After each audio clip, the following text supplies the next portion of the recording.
Fooling people isn't hard. What's hard is finding people who don't want to be fooled.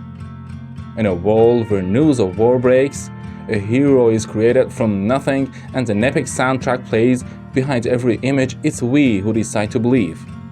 Wag the Dog isn't a movie about conspiracy, it's about people who love beautiful lies and run from the ugly truth. In this film, power is not in the hands of politicians or the military, power is in the hands of the storytellers. Those who know what image, what music, and what lie should be told to make a nation line up, wave flags, and cry for something that doesn't even exist. In this film, to cover up a sexual scandal that could threaten the president's political future, a group of advisors decides to create a fake war.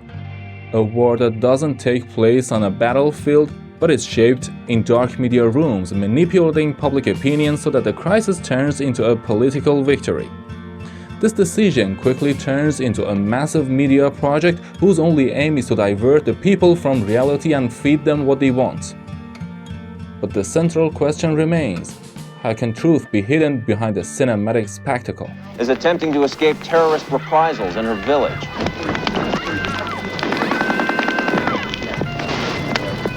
In one of the most significant scenes of Wag the Dog, we see the steps taken by psychological operations team to create a national epic. It all begins with a narrative, a story with an enemy, a threat, and a victim that people feel sympathy for. It doesn't matter how real it is. What matters is that it's relatable and believable. You'd have to have a war. You're kidding. A young actress placed in front of a green screen, holding a cat in her arms as if she is fleeing from a war-torn village. The camera shakes, the image turns gray, and emotional music is added. A completely fake reality, but emotionally more real than reality itself.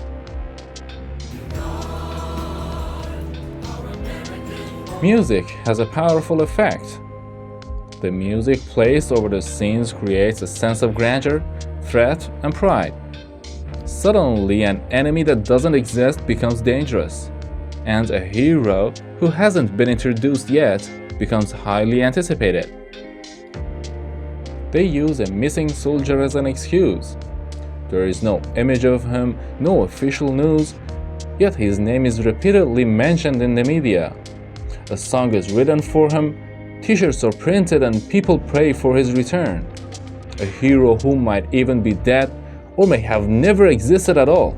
A hero? Oh my God, I can't believe this. What was I thinking? We had a war, we forgot the hero. You can't have a war and not have a hero. One of the most magical moments occurs when a rumor about throwing shoe circulates.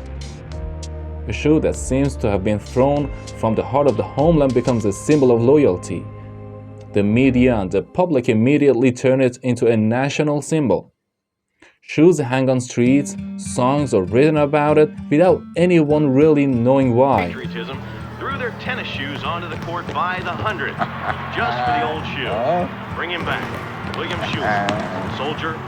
There's no business Demonstrations like this are springing up. Let's talk about collective amnesia.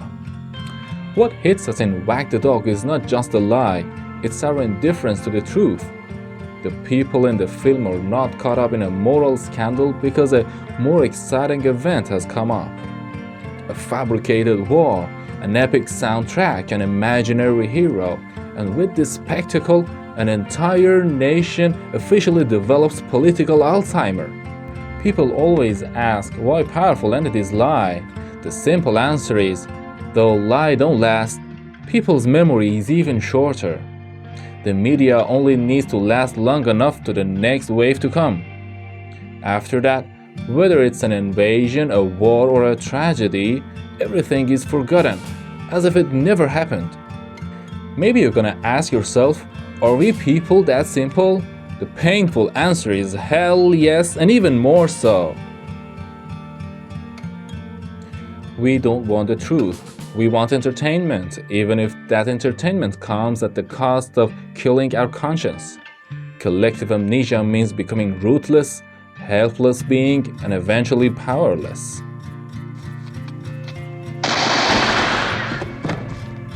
The final moments of Network beautifully express this, where Howard Bill's death makes the headlines, but with the arrival of new news, he is forgotten and the public becomes distracted by the latest stories.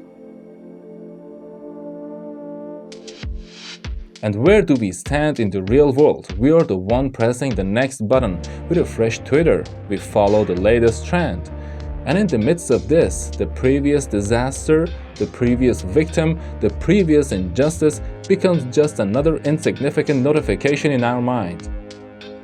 Maybe the media doesn't deceive us. Maybe we deceive ourselves with our own desire for forgetfulness.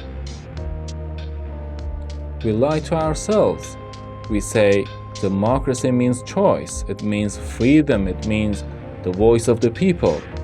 But in Wag the Dog, this lie is peeled away, not with shouting or slogan, but with deadly satire. The people's choice? It's the result of a marketing campaign. On the surface, we vote freely, but in reality, what we hear, what we see, and what we believe has already been filtered by media controlled by power. Democracy, as it's claimed, is no longer a system, it's a stage. A carefully managed show that makes the audience believe they're in control when the script was written long ago.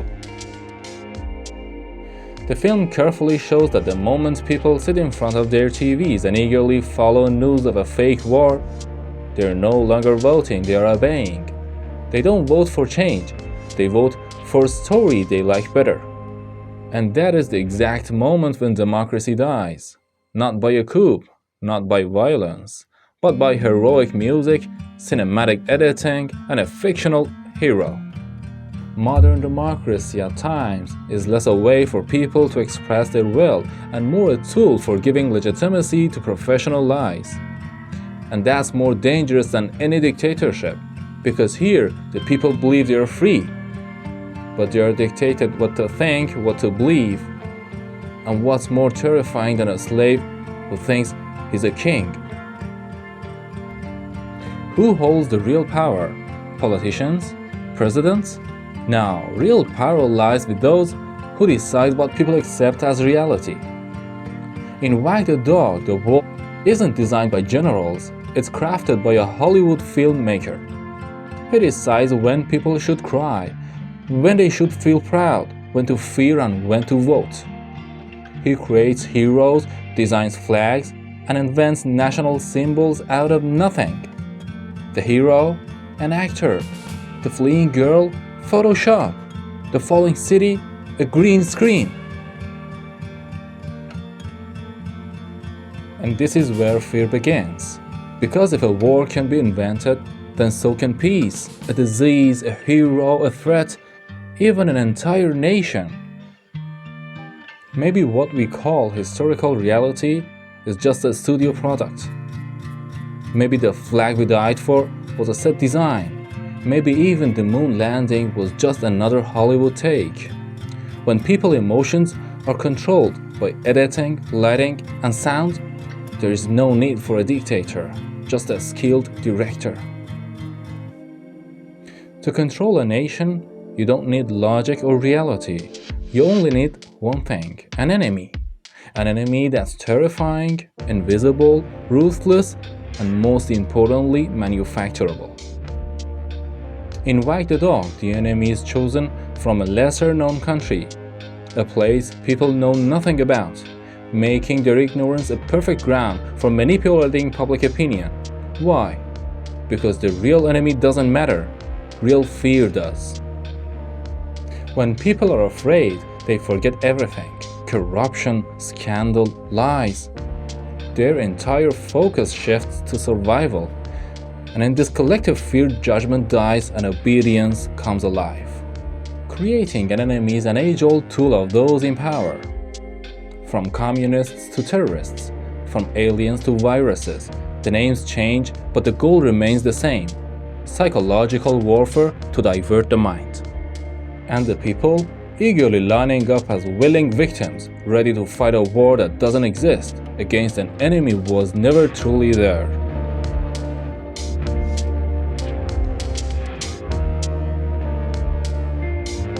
And remember, we may never see each other anymore unless you subscribe. Have a nice time.